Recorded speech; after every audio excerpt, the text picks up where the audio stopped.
Other news, 3 bear cubs are now in the care of a wildlife rehab center in Rhinelander, Wisconsin after their mother dies. You're looking at video of cubs at Wild Instincts after they got moved to a bigger room. The bears were rescued in February when researchers were attempting to replace batteries in the mother's tracking collar.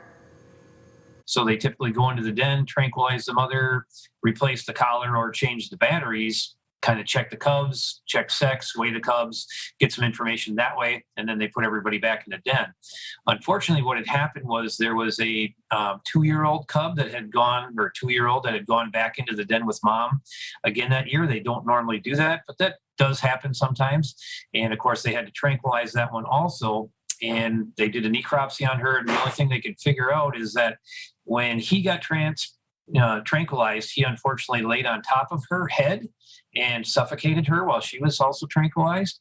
So when they came into the den to take him back out after 10-15 minutes of them being tranquilized, she was already passed away.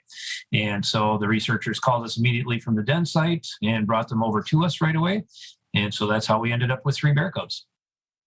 The rehab center tells us that the bears have doubled in size during the last month, and they are actually getting better nutrition than they would in the wild.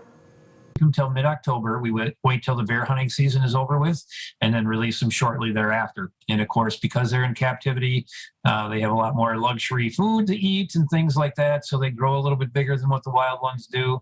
So they've actually, by that point of release, they've actually stopped eating and aren't really interested in food anymore. They just want to find a place to go to sleep and den up for the winter. And so we release them in a good suitable habitat and let them find their place where they want to be, go to sleep, and wake up nice wild bears in the spring.